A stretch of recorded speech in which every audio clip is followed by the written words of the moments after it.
because I do have a trajectory once I'm underway. Specificity. Specificity is about discussing specific observable behaviors, i.e. not attitudes. Did you know the worst thing you can give somebody feedback on is their attitude? It's absolutely the worst thing you can give somebody feedback on. But guess what we want to give people feedback on? Their attitude. Here's why it's a bad idea. What kind of attitude would you surmise I have from our time together? What kind of attitude would you surmise I have? Positive. Why do you think that? Specifically, tell me why. High energy is one thing. Tell me what else you see that makes you think I have a positive attitude. Smiling. What else? Enthusiasm. What else? Humor. Energetic. What else? Personally engaging people. What else? Say that again. Delivery method. What else? Getting paid? That helps. The point of that exercise is that there are things you see me doing that lead you to the conclusion that I have a good attitude. Those are the things you give me feedback on, not the attitude. Because if you tell me I like the fact that you're energetic, I can repeat energetic. I can repeat engaging. I can repeat smiling. If you tell me you have a great attitude, I'm happy you think that, but I don't know what you meant by that. You want me to be able to do this thing again. By the way, let's flip the coin. If there are people that give you the impression they have a bad attitude, what are they doing that lets you think they have a bad attitude or leads you to think that? What kind of things do you see that leads you to that conclusion? Negativity. Give me negativity in what way? This is harder, and on purpose this is harder.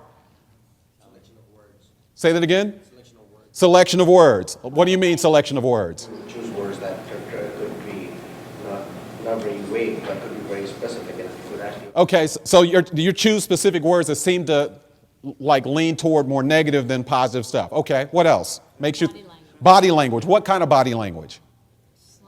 Slumping. What else? Monotone. What else?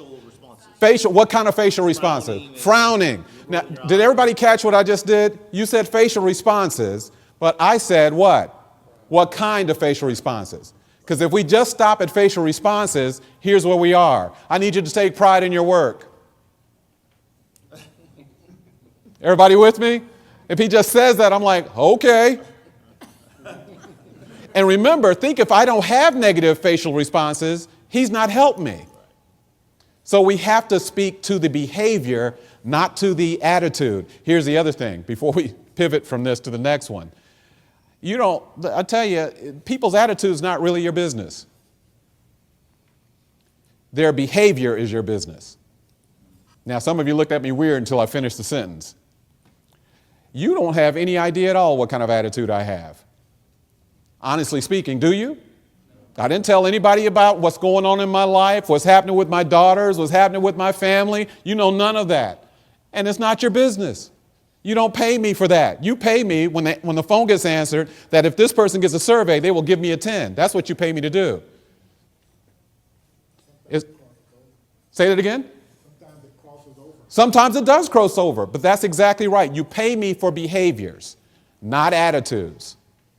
And by the way, you fire me for behaviors, not attitudes. You can get in trouble firing people for having a bad attitude. That can come back to haunt you legally. Everybody with me? So tell me what you see and then give me feedback, not on how it makes you feel. Which brings me to the next one. All effective feedback discusses impact of the behavior. Now, impact is about what happened or could happen as a result of the behavior. Let's say I say to you, Dak, I notice that when your tone of voice when you talk to customers is a little on the grumpy side. And what that means is customers may not feel like they're being respected. They may feel, and by the way, if they get a survey, one of the things on the survey is, whether they feel like they're being. So I'm telling him that activity is cause and effect. This leads to this. When he starts understanding better that this leads to this, which, by the way, everyone in this room knows intuitively. Don't you all know this leads to this? But if they don't clearly get this leads to this, then you're just telling them to do it because you said so. Impact is where we start letting them know why they're doing something and what the business impact of it is.